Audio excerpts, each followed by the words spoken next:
you're doing. So excited to talk to you. Thank you so much for joining, Lillian. Thank you so much for having me, Joy. It's a real pleasure to meet you, and I especially appreciate what you're doing to focus on sustainability in Japan as well. So I think we have a lot in common and a lot to talk about. Yeah, for sure. And even though you're not based in Japan, I love this focus of supporting small businesses in Japan, supporting artisans from abroad, and introducing small businesses and artisans and craftspeople to the world through international trade. And so this is definitely a very important aspect of sustainability and protecting these businesses as they move forward, because we see a decrease not only in population, but so many less people are going into farming and agriculture and traditional trades in Japan. So your business that supports these traditional trades hopefully makes it more sustainable into the future. It's awesome. Yeah, well, thank you so much. I mean, I'm more than happy to start off and tell your audience a little bit more about Kokoro Care Packages and what we do, and that might be a good place for us to start. And so we're a relatively new business. We're about 2.5 years old at the moment, but we started almost as a way to scratch my own itch. So I'm half Japanese. My mother is from Osaka, and so I grew up with Japanese food, and I absolutely love the diversity of it. The there's so much depth to it as well in terms of the flavors. And I found after I'd spent time in Japan, I lived there for 2 years teaching English, and I came back and I thought, my goodness, I really want to share a lot more of my heritage and the culture of Japanese food with the rest of the world. And so when I met my co-founder Aki Sugiyama, we actually both spent about 10 years in finance. And we sort of met when we were both in our past lives working in capital markets. And I was visiting Japan on one of my many business trips, and a mutual friend thought that it would be great for us to meet. We're both passionate about health and wellness, and we very much believe that food is more than just what's on your plate, but is really a way to nourish your body. And so we had this wonderful conversation just over a meal in Tokyo about how, especially particularly with the Japanese food, I mean, I think that it's not, there's a lot to be said about the food that they eat, the actual quality, the fact that a lot of it is seasonal, and they do try to eat as naturally as possible. I know a lot of that's changing with sort of the introduction of a lot more westernized and fast food on the go. But at the core of what it is, I think that there is a lot to be said about even the presentation. There's a little bit of everything. You don't eat until you're full. You eat until you're 80% full. And there's a lot of different philosophies that we thought that the world could sort of benefit from hearing a little bit more about. And so when I ended up coming back to the West, I actually am living in Los Angeles at the moment, but visiting in Toronto now.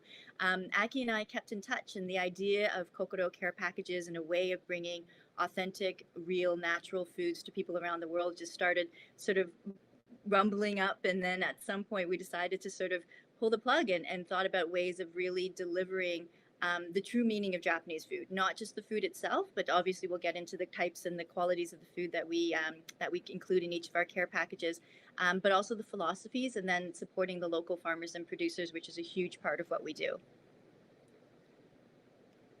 And of course, that is such an important part of sustainability. And I'm so excited to come across your information. And I was interested in just the branding aspect of it, just introducing Japanese crafts and products to the world is enough of a reason to talk to you. And then digging in more to your wonderful website, which I would love to show here, and all of the amazing producers that you have, Yeah, and we actually all have the a section just for the stories are producer spotlight. amazing.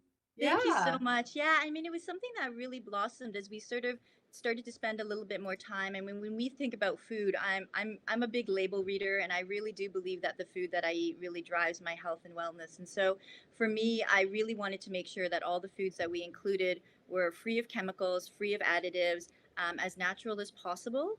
And then the more time we spent, so Aki Sugiyama, who, as I mentioned, is our co-founder based in Tokyo, she's Japanese, and she's done such an incredible job of building a network and meeting with a lot of the local farmers and producers that we partner with. And a lot of them have such incredible stories. And when we sort of got to know them and sort of heard about their missions with regards to sustainability and to making sure that a lot of their traditions that are literally centuries years old, that have been passed down from generation to generation.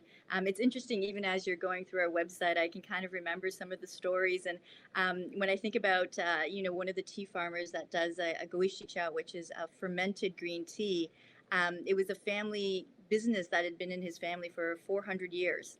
And he was the last farmer who sort of knew the traditional technique on how to make these teas. And he's been sort of keeping that dream alive. And for us, Joy, as you mentioned, with the way that the demographics are changing so much in Japan, that with an aging population, a lot of the farmers are sort of seeing these crafts and traditions disappear because a lot of the younger generations, they're moving to Tokyo or moving to Osaka or even leaving Japan in general. And so we're trying to find ways to help these businesses find a larger audience.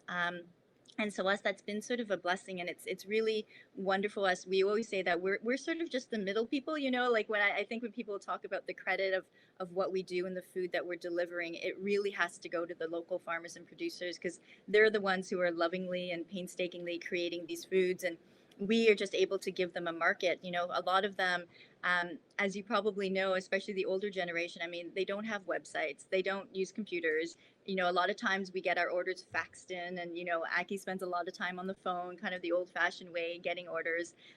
But for them, it's wonderful to be able to share their products with an international audience who they would never expect to see their food halfway across the world by a non-Japanese family enjoying it, whether it be in Europe or Australia or the US. And it also gives them an opportunity to share their stories and their traditions. And then on the flip side, I mean, our community is it's incredible. I mean, I think a lot of them, they get to see the stories of each of the producers that we partner with, and what it really means to them to be able to share those foods. And I think food for us has always been a lot more about the connections that you make.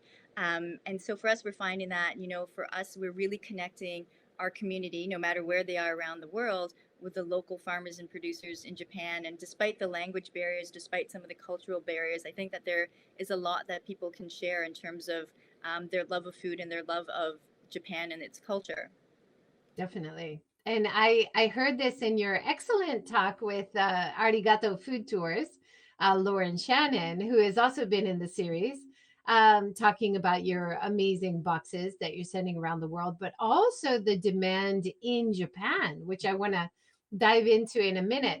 But you mentioned about helping the small, medium-sized businesses with communicating with the outside world, and how you often relay the feedback from the customer back to the producer, which they would never hear because they don't have a website or social media presence. So that is another wrinkle in this amazing connection network that you're creating through what Yeah. you do. It's Well, and I amazing. think too, I mean, as you know, with a lot of people in Japan, especially the smaller farmers and producers, I mean, they're very humble, and it's really interesting. And I think you'll see this a lot in Japan, where they have such incredible food, incredible traditions, but they're very, it's not even a sense of being humble. Like, I think that it's just sort of what they're passionate about and what they feel that the world wants to see. But it's not something that they would sort of go on the top of a mountain and scream about. So it's really our way of sharing that in a way that honors that feeling of being humble, but also just expressing how incredible these foods are. And it's always a treat for me. I mean, when Aki, as I mentioned, I live in Los Angeles, so I actually get our care packages almost at the same time that a lot of our customers do. So we have a monthly and seasonal subscription, so that theme changes every month and every season. And so we like to share different aspects of Japanese culture as well. And so in July, we did Shojin Ryori, which for those of you who don't know, it's the Buddhist vegan cuisine. And so it's very simple, but it really speaks truly to Japanese food in terms of being a harmony on your plate. So they definitely, they don't eat any animal products, and they don't actually eat anything that has too much of an over taste to it. So, something like garlic isn't allowed in their cuisine, but when you eat it, it really brings you back to the flavors of eating real true foods. And I think especially in America, where there's, we tend to be over salting, over sugaring, and over fattening all of our foods, that to be able to almost cleanse your palate and start afresh and really notice what foods are supposed to taste like. I mean, I think it's incredible. And then when we hear about the craftsmanship that goes into a lot of the products, I mean, we have a soy sauce that we feature, and it's been in the family for 200 years. And the soy warehouse has actually been designated a heritage center by Japan. And so nobody is allowed in aside from the artisanal brewers. There they are, that masterfully go in twice a day for 3 years to stir the soy sauce and make sure that the koji, and there's a balance of flavors. They're still using the same wooden panels that they've used for 200 years. And so these are amazing sort of stories, I think, especially in this world where, businesses come and go, that, in Japan, a lot of them have literally been around for centuries. And so for us, it's really important that we don't lose that. I think it's such a special aspect of what makes Japan so special, that we truly want to make sure that A, people can learn about them, and that B, that we can support them in any way that we can. Yeah. That's awesome. And I love that you featured Shojin Yori, because I know as travel returns, as people start coming back, there's going to be more demand for plant-based options, and this is a hurdle in Japan. There's still not enough. And when I do tourism consulting, I always say, how about making like a simple plant-based dish? Maybe let's think about macrobiotic, or let's think about shoji nori, which have their base in Japanese culture, right? And Absolutely, yeah. And I mean, I yeah. think it's interesting. I mean, I'm not a vegan or vegetarian myself, but I think, when I tend to look at my diet, it does include a lot of vegetables, and I do eat fish, and I try to make sure that the way that I eat is sustainable in any aspect that it can be. And you're right. I mean, I think for a lot of, when we think about Japan and how it even got started, I mean, there's an expression, Satoyama, which is sort of where the village meets the mountain. And this is what they really believe in, is that you can live in a world where the people as the village can live in harmony with the nature around it, and so that it's almost mutually beneficial, where the land gives you nourishment, but you also have to take care of it itself, knowing that it's almost like a cycle. And a lot of the farmers and producers that we work with, it's really interesting because they really think about the next generation, so I think if you had a business that had been in your family for 9 generations, it's not something that you would easily let go. So for them, it's a lot of how can we make sure that the land that we're tending to can be sustained for many, many generations afterwards. And as you know, in Japan too, I mean, there's a lot of natural disasters that happen. With what happened in Fukushima and Tohoku as well. We one of the themes that we did was a Tohoku themed care package. And that was really special to us because it gave us an opportunity to share the story of, I think when you look at the news, you sort of see the sensationalism of it, but how the community really came back together in order to support each other. And that there really, I mean, there's a resilience, a quiet resilience in Japan, where there's a sense of, things do happen in this world, and it's, shogunai, what can you do? But you do know that you have to sort of continue on. And so they've been doing a wonderful job of rebuilding a lot of their farms. And, we featured a soba cha, which is a soba tea that's made from buckwheat. And this was a story in Niigata where there was an earthquake, and the land that they created was basically barren land that, had they not gone in and really taken the time to rebuild it, I mean, I think it would have been sort of devastating for the area. And so you do have some companies that go in and they think about, how can I not only grow a business for myself, but grow a business for the community, and to help support the community in different ways, by giving them jobs and giving them something to be proud of in terms of, caring about their local family and their local farms and the local people around them. It's wonderful to see that you're all over Japan, as well, in the kinds of products that you source. You're focused on organic, natural processes, traditional trades. How do you find such amazing producers to work with for your boxes?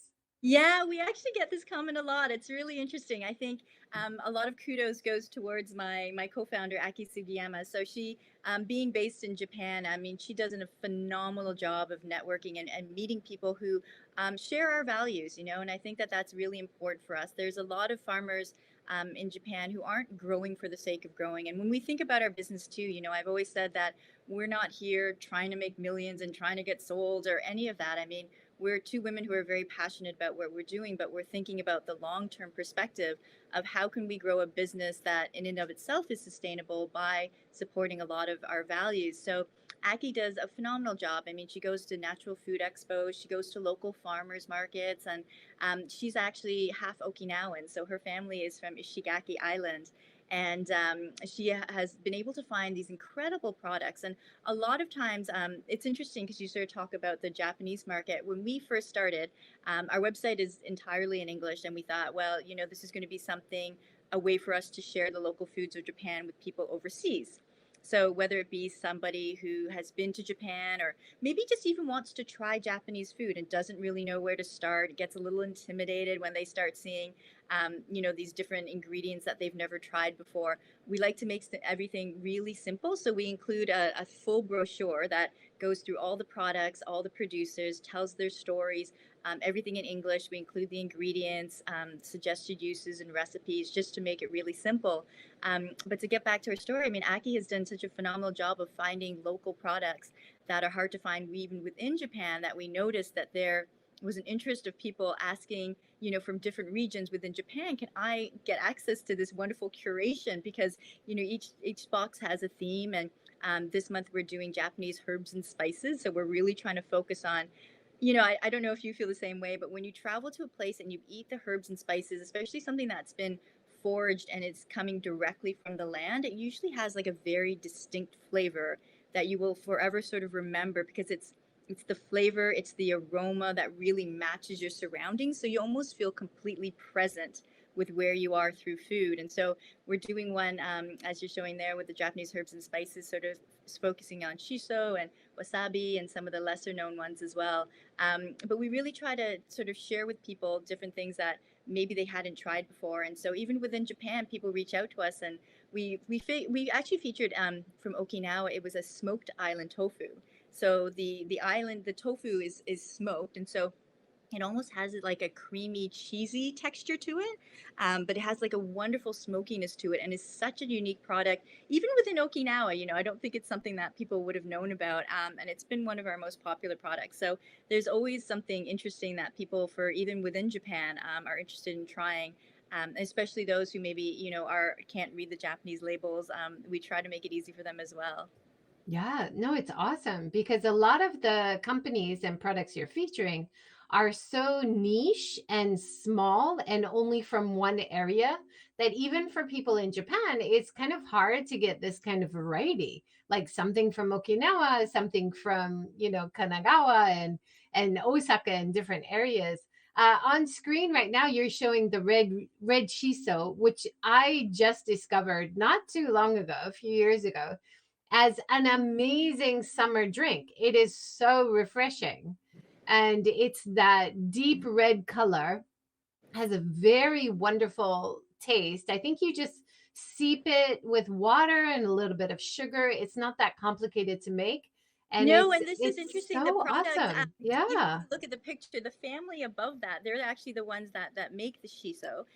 So they're a young family that have a farm in Nose, which is just outside of Osaka. And when they started their farm, they really just wanted to almost get their hands really dirty and get into the community and really sort of share what their land could create. But the land proved to be, as you might know, that Mother Nature doesn't necessarily make it easy. And so it was a really big challenge for them to really have a producing farm. But they managed to do it with the help of their young kids. And it's called Vegetable Park. And they actually encourage people to come to their park and to see what farming is like. And I find that with a lot of our producers, like they're more than happy to have people come and visit and see what it's like to farm, and lend a hand on almost, and to help out. And it's really that sense of community. But they created this beautiful, they have a lot of different artisanal products. We've actually featured a brown rice jam that they have, which is just literally made from fermented brown rice, and it has like a little touch of sweetness to it. But I find with Japanese food, there's not, they don't tend to be overly sweet. I mean, it just has the right amount of balance.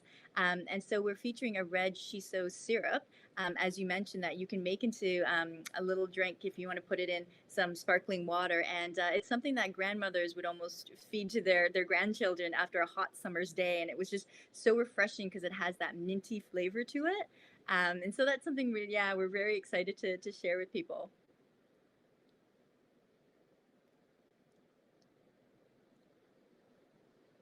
Oh, I think you're still on mute there.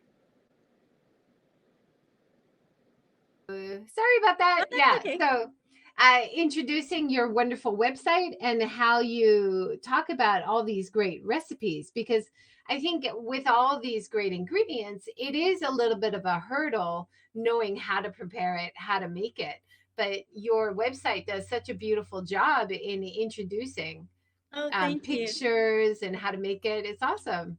Yeah, well, it's something interesting that we even sort of talked about from the beginning. I mean, we do include a lot of traditional recipes. And so I think that there's two different audiences. I think that there are some people who really want to sort of up their game when it comes to Japanese food, because for Japanese food, I mean, it can be, I feel like everything in Japan sort of has a dichotomy to it. So there's one side and then there's another extreme. And so I think when it comes to Japanese food, I mean, it's quite simple in its preparation. I find that there's not, you're not overly spicing things, you're not, overly stewing things. It's not a super complicated cuisine to put together, but it is delicate. So you do sort of have to be kind of delicate with the flavors and the way that you combine them. But then I find, on the other end, I mean, there is the traditional, when you think about kaiseki, the high-end Japanese foods. I mean, this takes years and years, and I think for people, they may or may not know that even with sushi, when you're learning to become a sushi chef, it takes you 7 years before you're even allowed to make the rice, let alone start cutting the fish. And so it's really with those traditions. So when it comes to our recipes, we want to show different sides of it. We want to show people, if you really want to learn how to cook traditional Japanese foods, we sort of give you hints on how to do that. But I always say too, if there's simple ways that you can just add some Japanese flavor. I mean, my team always laughs because I'm always, furikake is sort of a Japanese seasoning, and it can come from many different things. And I literally will put it on almost anything. So I almost use it as a salt substitute. And so, if I'm having pasta, if I'm having pizza, if I'm having just some plain fish, I will always kind of sprinkle some flavors of Japan in. And this is just sort of a wonderful way to incorporate Japanese flavors. And I love that you're showing our new Dashi Kit as well. And I think for those people who may not be familiar with Dashi, I mean, it's such a wonderful way to bring out flavors of food. And it's actually what the driver is of umami, which people sort of have heard of as being sort of the fifth taste. But it's a simple broth, and it's usually made with something like kombu, which is a thick Japanese kelp, or shiitake mushrooms, or katsuobushi, which is a really hardened tuna fillet. But it's one or two of these simple ingredients that are boiled to bring out the broth. But the idea is that it has certain acids that actually stimulate certain taste bud receptors that you have on your tongue, as well as sort of get you salivating. So it really does help other foods taste more. They call it deliciousness, but it does bring that deliciousness to the forefront, and also just sort of enhances the other flavors of the foods that you're eating. So it's the powerful, I guess, like secondary actor to any meal, and you'll find it in so many different aspects of Japanese cuisine. Yeah. And it's often, as we go back to vegan food or plant-based food, this is often a hurdle because most dashi for noodle dishes, soups, most Japanese foods will be made with the fish katsuobushi base.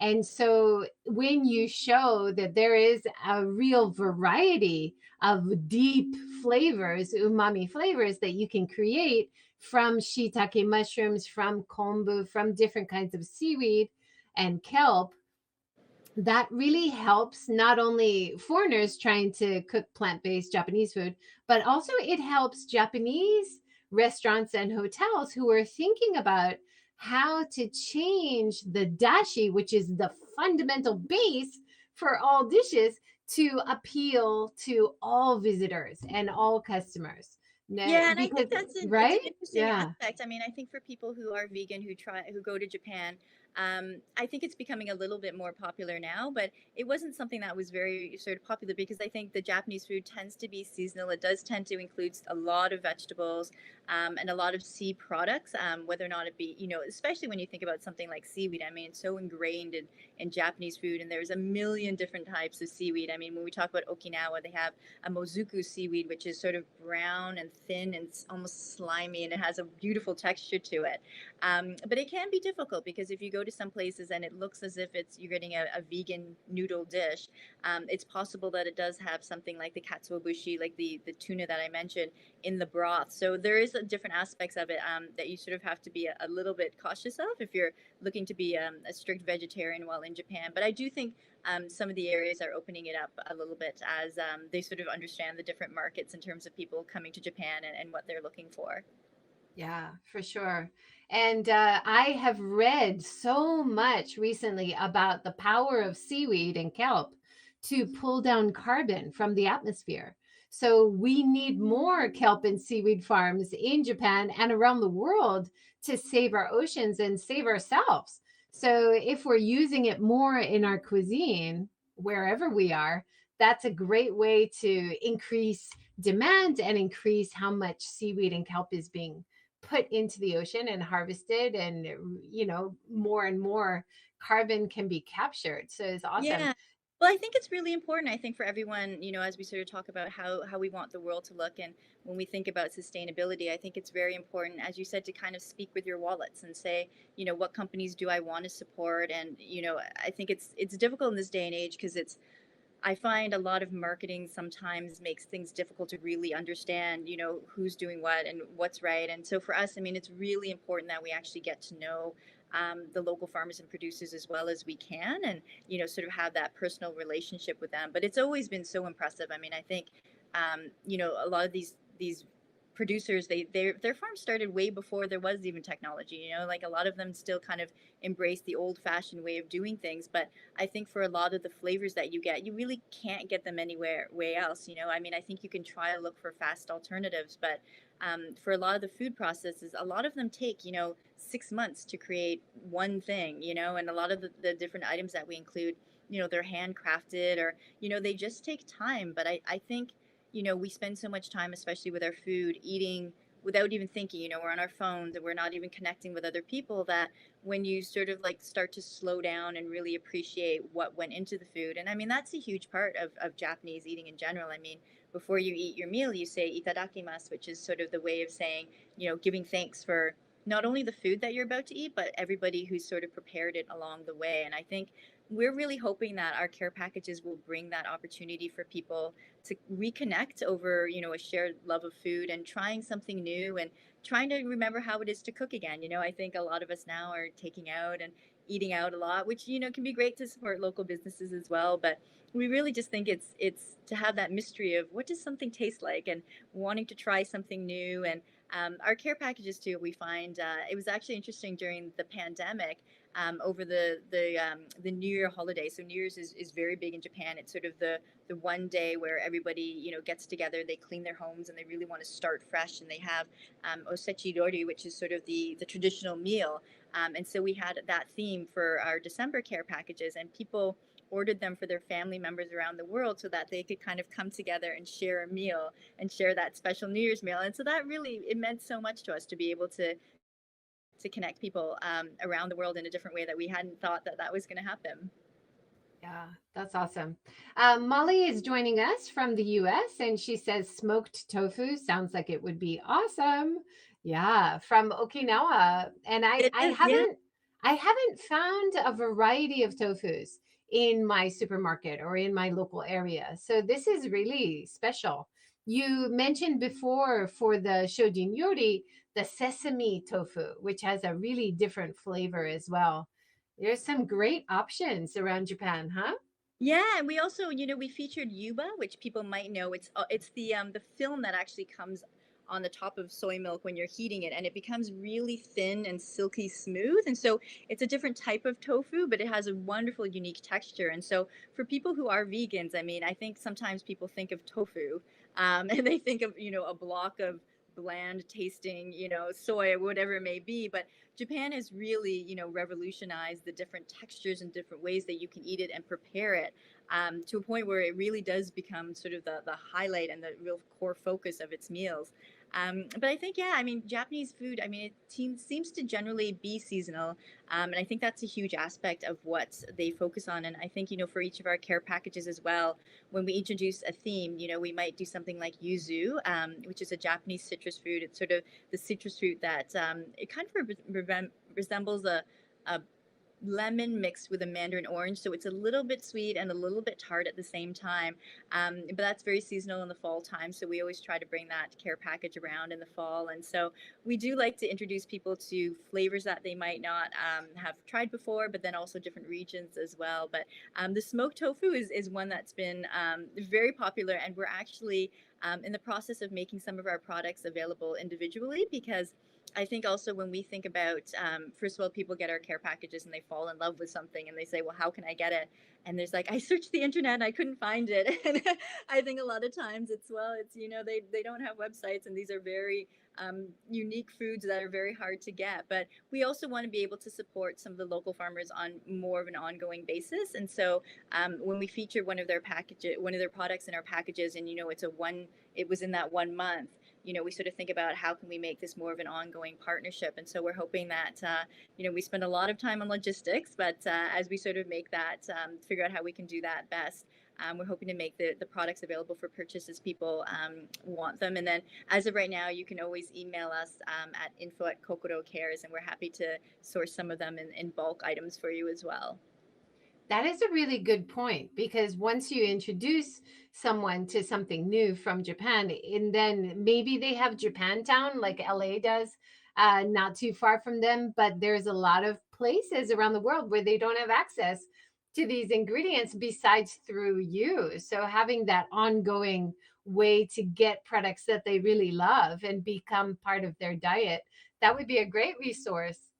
Yeah, well, we found, I mean, it's interesting. So as I mentioned, I'm half Japanese, and living in LA, which has a very big Japanese population.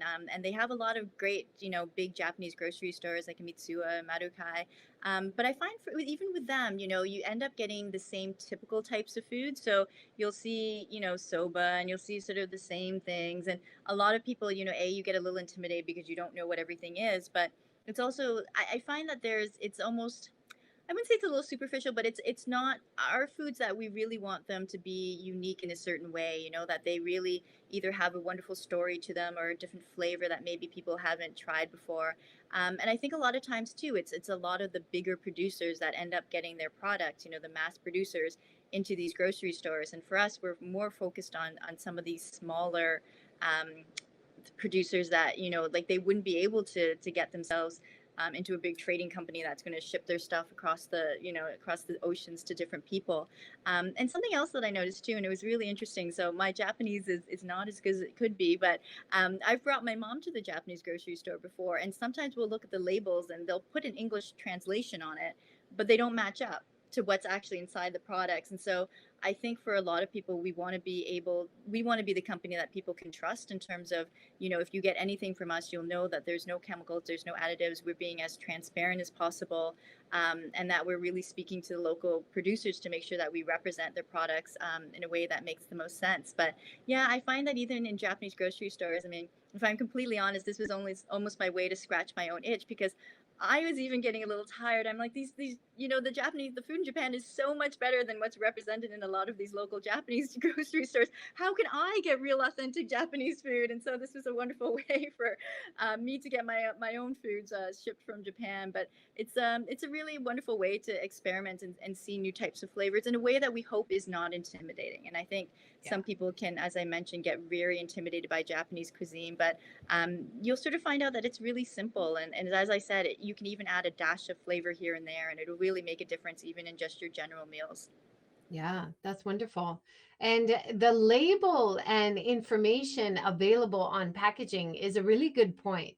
I met with a Kanimitsu miso factory in Hiroshima, and she does a lot of exporting to health food stores and vegan chefs around the world. And so she has created an international friendly label for the export products. But most products sold in Japan do not have these clear labels about organic or small business, even, or natural farming, no pesticides, like all the labels you would expect in a health food store in America or other countries. It's not here yet. So that's another great service that you're Yeah, offering. well, I think that there's also, I mean, there's different standards, and I think, as we're sort of learning as well in terms of the common allergies that will get listed in the U.S. versus what's listed in Japan. But it's interesting that you mentioned organic, because this is a really interesting point. So within Japan, it is the JAS is the organization that allows for organic labeling to be put on different products. It is a very, very strict process in Japan. It is a lot of paperwork. It is very difficult to obtain. And so for even a lot of different companies where the standards of the foods that they're creating would by all means be deemed organic, for them to get the certification becomes so difficult that they just sort of don't go down that path. And so a lot of the products we have, I mean, we will feature organic if we can, but even if it doesn't say organic, it will still meet that standard. And so I think it's really interesting to sort of see that difference. I think it's a lot easier to get the organic sort of seal of approval in America than it is compared to Japan. Sorry. I have talked to a bunch of farmers in this talk show series, and a few of them have chosen not to get certified organic in Japan because they are disappointed with the levels of organic certification in Japan. And they don't use any pesticides or chemical fertilizers, and some are allowed in the organic standards in Japan. So they choose to call Mm. themselves natural farmers, but then it's very difficult for the customer to discern between organic and non-organic. Is it natural? Is it Yeah. better? I Right? think it's really, I think it's something. I think it's becoming a challenge everywhere, to be honest. I mean, I think people have kind of jumped on board on this idea that people will pay more for natural food, people will pay more for organic food, and so sadly, I think a lot of companies will find ways to sort of maneuver the wordings and to make things sound more organic than they really are. And even the organic standard, I mean, it doesn't mean that it's 100% organic. So I think, I think it's hard. I think I miss the days where, I mean, not that I actually like lived through these days, but when you actually really knew the farmer, you knew where the food was coming from, and you knew exactly how it was being processed. And I think that that's really, I think we try to make sure that when we partner with people that there is that level of traceability, and we do our best. Everything is made in Japan, so our foods are made locally. They're not getting imported. We even did, as we are talking about sesame seeds, so people may not know, sesame seeds do appear quite a bit in Japanese cuisine, but about 99% of them are imported.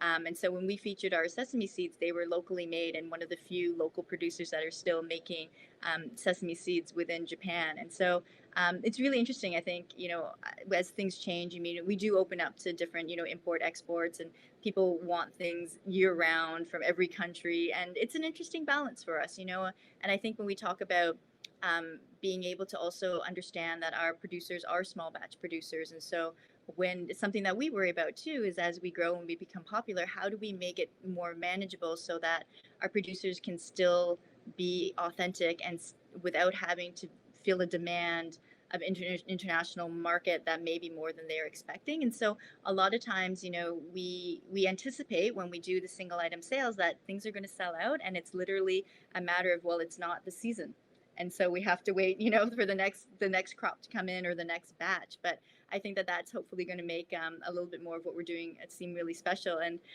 I love that you're showing on the page the Doi Farm there. They're a local rice farmer, and they actually were looking at the idea of climate change in Japan and how with the hotter weather that it was actually damaging a lot of the rice crops. And so they actually have sort of come up with a different strain of rice called the Nikumaru rice, which stands up to heat a little bit better. And so there is an interesting technology that's being used on the other end in order to sort of adapt to the change in the environment. That's great. Molly says, I remember the care packages a college friend got from her grandma in Japan. They were amazing. It was how I was introduced to Japanese cuisine too. That's Oh, awesome. that makes, yeah. I mean, it's so, it's funny when you start your own business, you sort of think about, I think that there's a lot of different things at play. And as I mentioned, Aki and I started in finance. And so we both sort of have that financial background.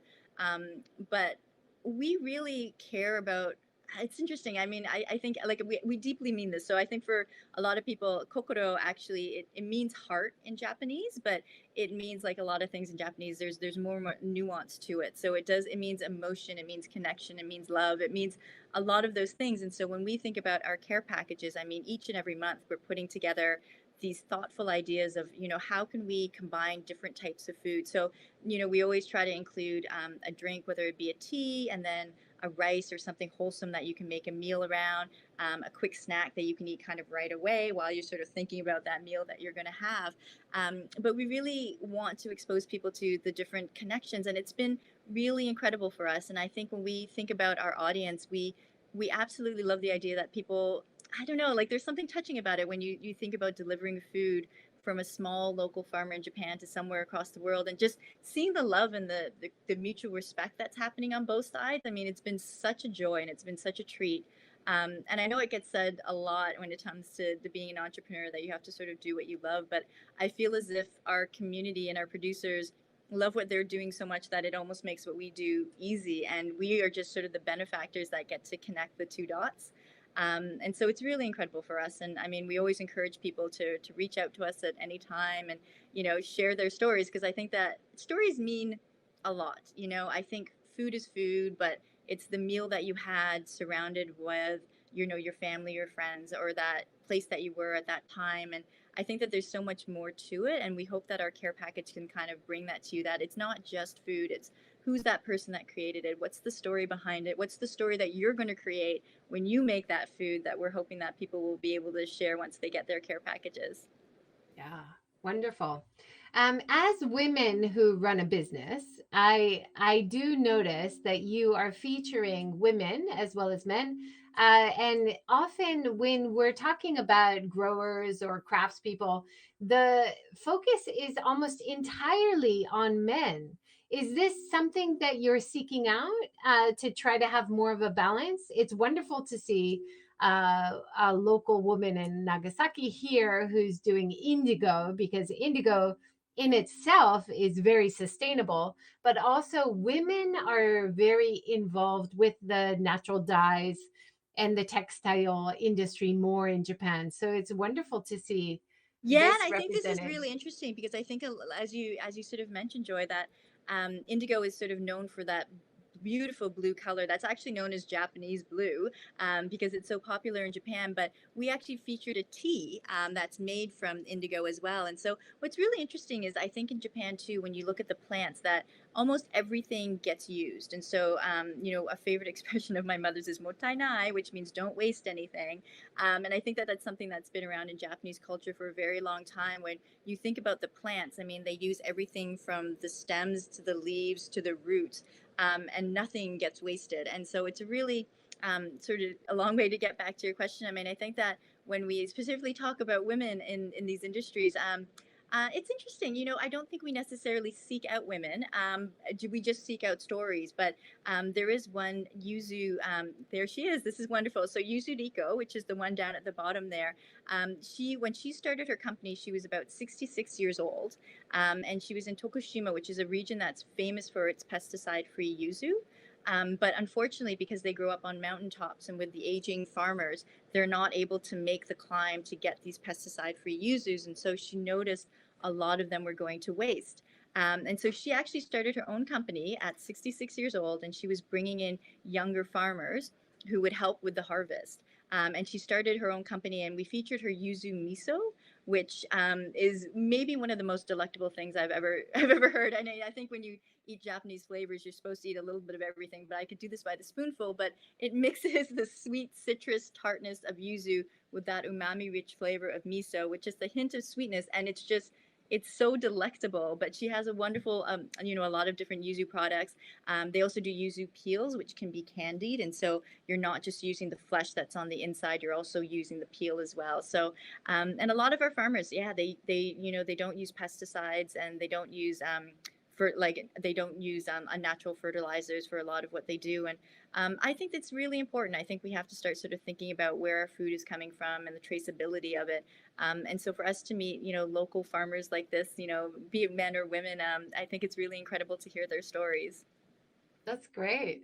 Yeah, we talked to Violet Pacileo in the series, and I know you know Violet, and she was also talking about how they have so much yuzu, great organic yuzu in Kochi. But at the JA, at the local agriculture buyer, they don't pay any more for organic versus non-organic yuzu. Yeah, So there's that problem internally as well. That's crazy. and I think what's also interesting as well, and I think it's something that we suffer from a little bit in the West too, but I think this is changing because I think that there are companies that focus on ugly fruit. But I think we've just been trained so much when we see something that it should be the perfect image of what we imagine it is. But the reason it is perfect is because it's been coated in wax, or it's been, I think that maybe it's been injected with things. It's not natural, and the way things I think with the JA, even speaking with Violet as well, is that they won't take foods if they don't look perfect.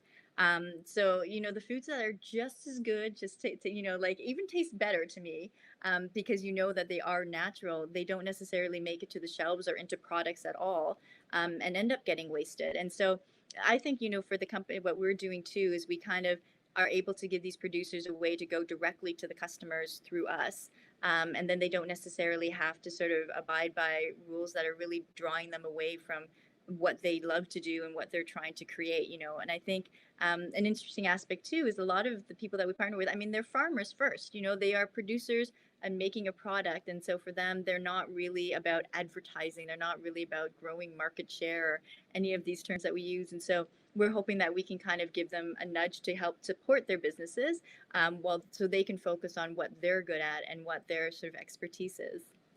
That's so important. And so to support the local grower or producer who is so passionate about doing a good job, and all they expect is a fair price. All they expect is for the customer to appreciate it and buy it. And hopefully, through your work and by publicizing about these growers as well, you can help keep them going a bit longer. I am fascinated by this kuromogi herb tea. Can you tell us about it? The tree Yeah. tea. Yeah, so it's really interesting. I think when we sort of started focusing on our herbs and spices box, we really wanted to showcase very local teas. And so there's a term called, oh gosh, I can't remember the Japanese word for it. I'm now embarrassed, but we talk about forest bathing and sort of that feeling that you get when you're in the forests of Japan and that calm that comes over you. And so a lot of our teas are very natural, and they're just made, with just the tea leaves. And this one too, I mean, we really stress with the care package that's coming up is for everyone to pause and smell the foods first, and really get that full sense. And so with something like this kuromoji tea, it's very, I mean, it just has that sense of calmness, and you will feel almost like you're transported into the forest, as you drink the tea. And so I think tea is a huge part, as we know, of Japanese culture, but there's so many different aspects of it. I think people automatically think green tea, and maybe they think sencha or matcha, but there's such a wide variety of different teas. And we actually have a Japanese green and specialty teas care package where we try to showcase different teas outside of. We do have a couple of green teas because obviously I think that that's what people, to taste real authentic green teas is also a very nice treat. But we also want to showcase different. We have a shell ginger tea that also comes from Okinawa. They actually have done some studies, and Okinawans tend to be one of the longest living people on earth, or they used to be before sort of the Western world kind of took over some of their diet. But and people thought that shell ginger might actually be one of the key reasons that they do live these long and healthy lives. So we try to showcase a lot of different aspects of tea flavors as well. Yeah, wonderful. So this getting back to this tea just for a second. This reminded me of like forest shade coffee. So you don't have to cut down the trees to grow the tea. You don't have to cut down the trees to make the coffee. And he's going through the forest and gathering the leaves and making the tea. This is awesome. I love it. Yeah, and some of them, we feature a shiitake mushroom in our Dashi care package as well. And they actually grow the shiitakes deep in the forest on wooden logs.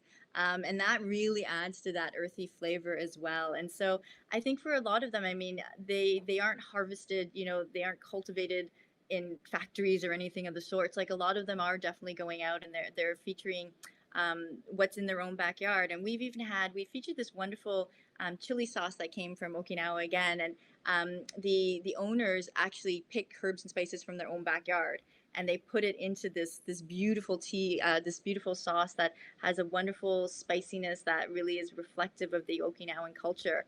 And so that's a real treat for us too. We get to introduce people to different words and different herbs and spices that maybe they hadn't ever tried before.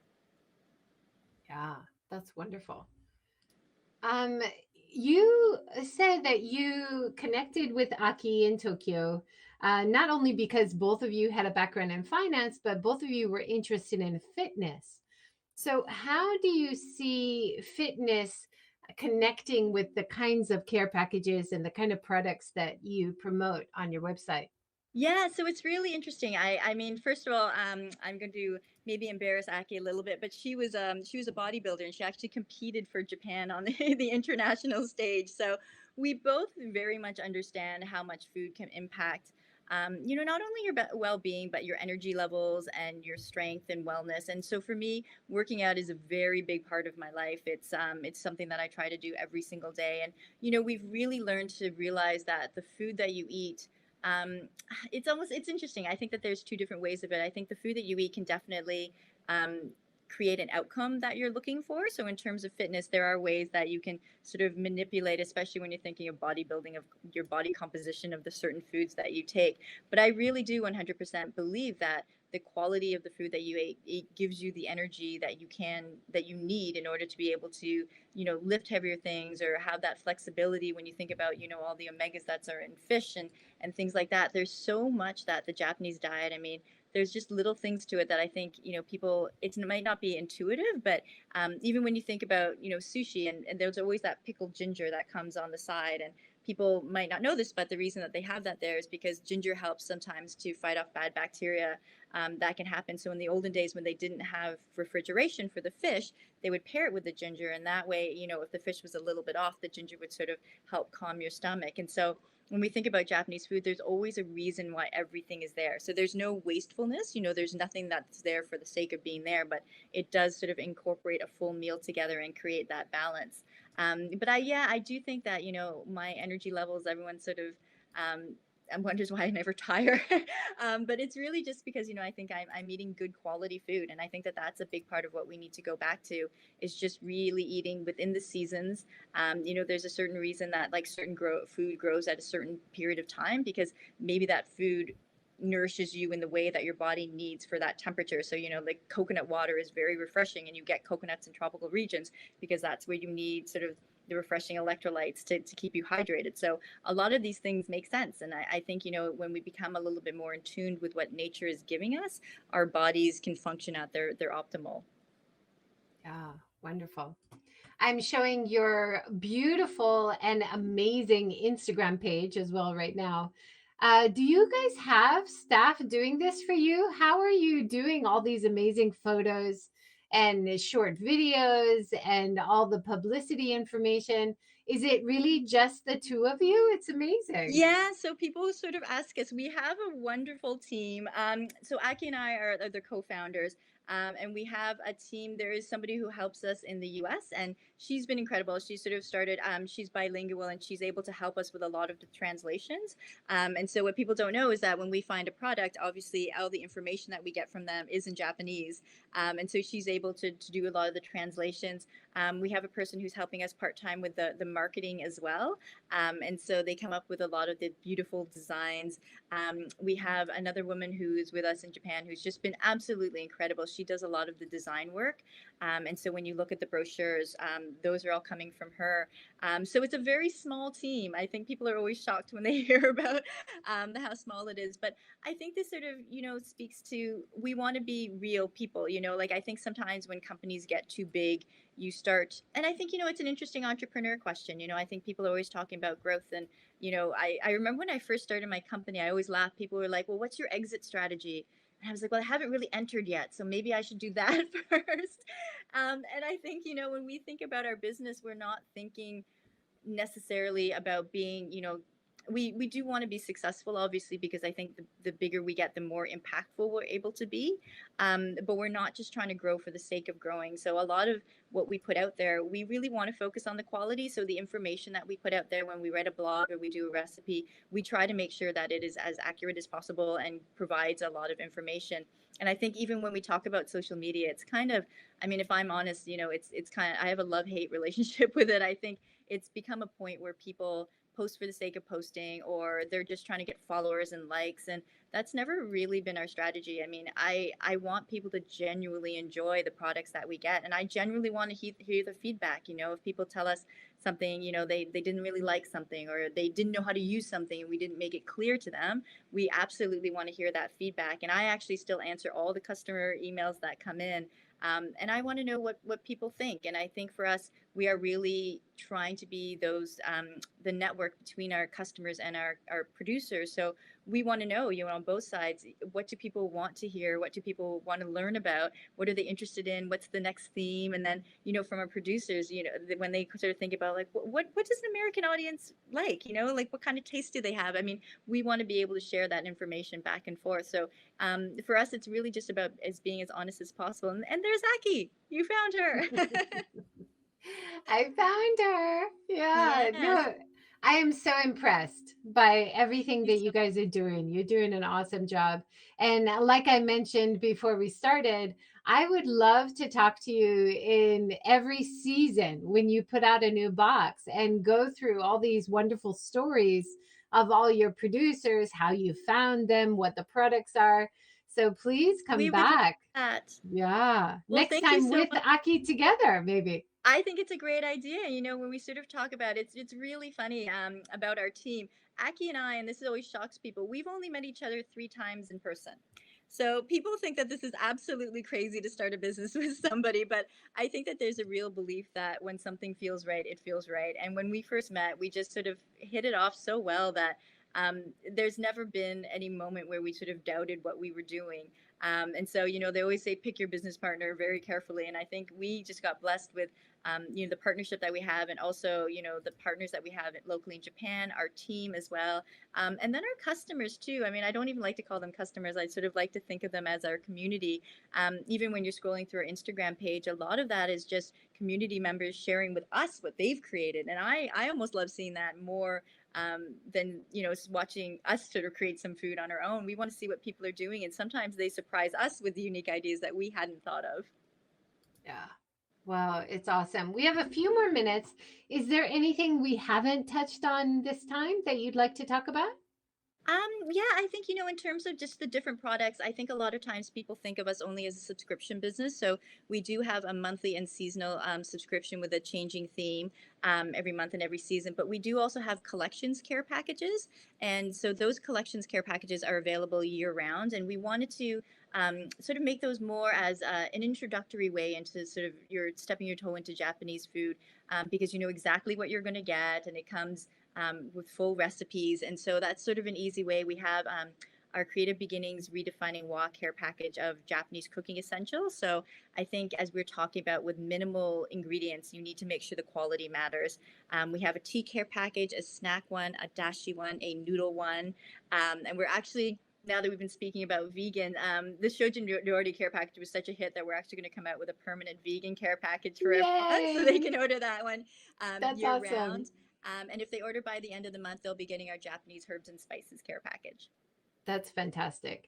As a longtime vegetarian vegan in Japan, the only way I was able to eat vegetarian vegan Japanese food was going abroad, and it was so Oh, depressing. So now it is getting a little bit easier. It's the idea is certainly easier to get across. So I think in businesses like yours that are introducing it to an international market are even having an effect back in Japan as well by creating demand. So I'm so happy to hear that you now have a vegan box. Yay, plant based.